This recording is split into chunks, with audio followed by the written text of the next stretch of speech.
Donald Trump is looming over Australia's election. People here are enjoying bull rides, barrel racing, and bucking broncos.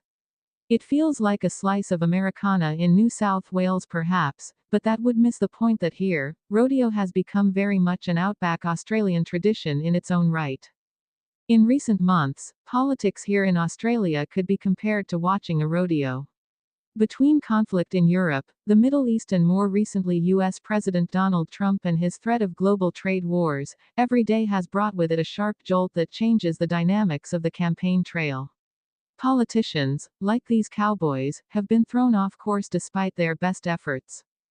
"Tariffs are great," exclaims rodeo fan Guy Algazino, who's dressed in a cowboy hat, a waistcoat, and a Western-style bolo tie with an engraved image of a cowboy riding a bull. "We should have had tariff protection many years ago. It looks bad now, but America's fantastic. Trump's the best thing America ever had." Other spectators are more nuanced. "It's going nuts," admits Jared Harris, when asked about world politics. "I'm just sitting back and watching. It's a bit like a show. It's quite interesting to watch, it's entertaining. It probably affects me more than I realize, but I just choose to ignore it." Australia didn't worry too much about President Trump's second coming when he won power back in November. The country had already witnessed a Trump presidency, and weathered it. Australia felt far removed from the shores of America. But Trump's second term is panning out very differently. Tariffs, imposed on ally and adversary alike, have traveled the whole world. Trump doesn't care about making enemies. But Australia does. People here pride themselves on mateship, a value that embodies friendship and loyalty, and that extends to politics too. Australian Prime Minister Anthony Albanese said as much when Trump initially announced tariffs without exemptions.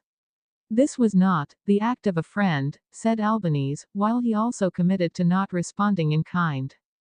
All of this comes as the country heads to a federal election on the 3rd of May.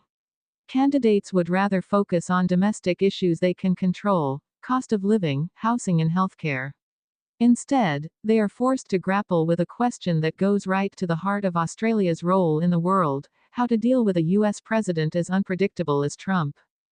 Nowhere else to turn. In the final few days of campaigning before up to 18 million Australians go to the polls, the Labour Party's Albanese, who entered power 3 years ago after promising to invest in social services and tackle climate change, went on a speedy tour of 6 states. That effort appears to be paying off, with the latest YouGov poll putting Labour on 54% of the two-party vote, versus 47% for the opposition coalition, an alliance of the Liberals and Nationals. This is a modest turnaround from the beginning of the year, when Labour was consistently lagging the coalition in polls.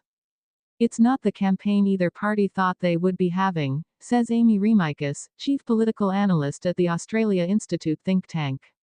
"The looming figure of Trump is overshadowing the domestic campaign but also forcing Australia's leaders to do something they haven't had to do in a long time: examine Australia's links to the US.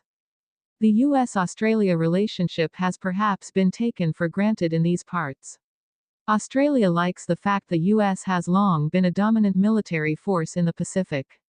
Australia relies on its funding and benefits from being part of alliances like AUKUS, the far-reaching defense pact between Australia, the UK and the US, designed to counter China, and the Anglo-Intelligence Alliance Five Eyes. The rise of China has made Australia even more conscious about having the US on its side. Beijing has expanded its military presence in the Pacific, launching various military exercises in recent years, including one live-fire drill in February that saw Chinese naval vessels just 340 nautical miles from the New South Wales coast. Australia recently announced efforts to expand its navy and now hosts 4 US military bases, decisions fueled in part by the rise of China. It's all placed extra value on Canberra alliance with Washington, D.C., one that Trump may be throwing into doubt. Back in February, Trump held a meeting with the UK Prime Minister Sir Keir Starmer. He was asked whether they would be discussing AUKUS. "What does that mean?" Trump asked the reporter. After being given an explanation of AUKUS, he continued, "We'll be discussing that. We've had a very good relationship with Australia." Australia collectively held its breath, then let it out in a big sigh of relief. A blip maybe, but an indication perhaps of how little Trump thinks about Australia right now. However, Australia, like much of the world, is thinking about the US. We don't have anywhere else to turn, says David Andrews, Senior Policy Advisor at the National Security College, which is part of the Australian National University in Canberra. We are physically isolated from everyone. As long as we've had European settlement here, we've always been concerned about the distance and isolation, which is why we've always maintained such a strong relationship with first Britain and then the US as the dominant maritime power. While only 5% of Australia's exports go to the US, China is by far Australia's biggest trading partner. The US still dominates the conversation here. This isn't a time to end alliances, says Justin Bossy, director of the Australian Strategic Policy Institute, a think tank.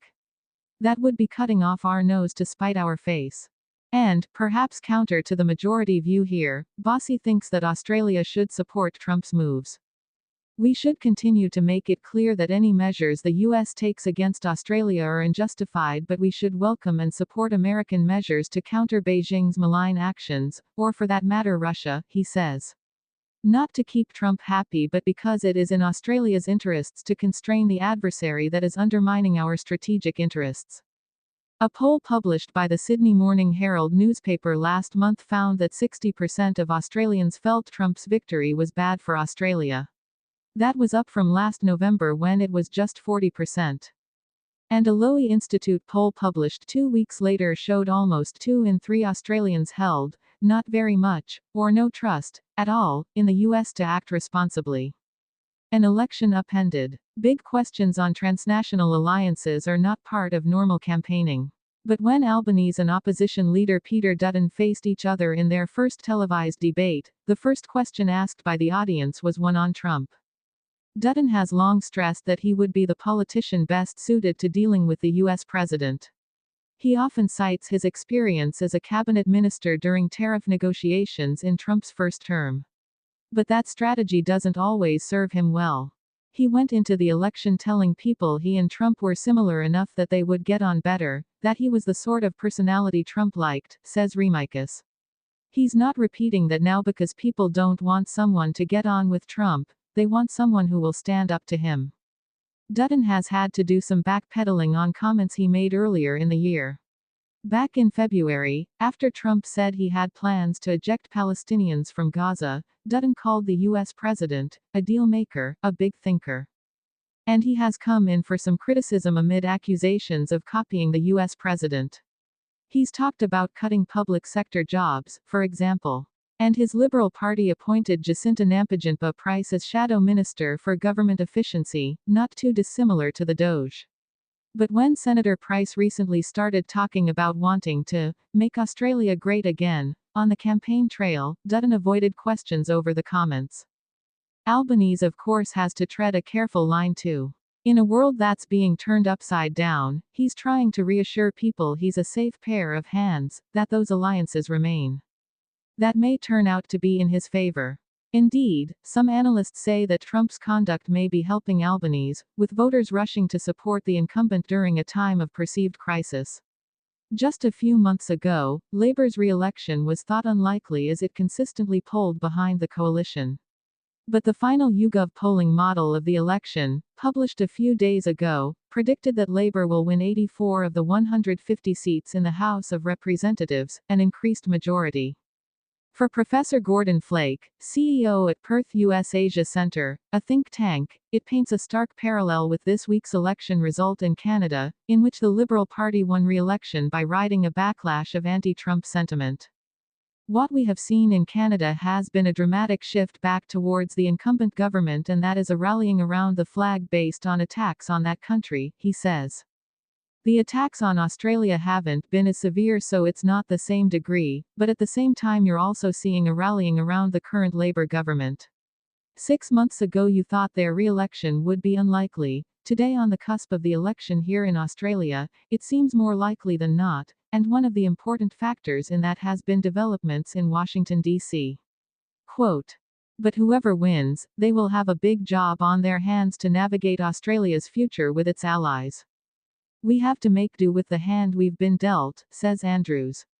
I expect that we are going to have to be much more ruthlessly self-interested, and that's not comfortable because our foreign policy has generally been based around cooperation, collaboration and multilateralism, so that shared sense of threat that middle powers have of working together to maximize their output.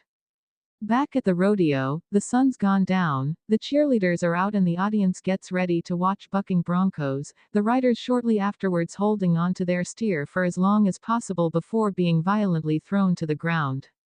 Flying above the arena are the flags of Canada and the US, alongside Australia, New Zealand and Brazil. There may not be much of a team spirit among allies right now, but voters here will be keen to see how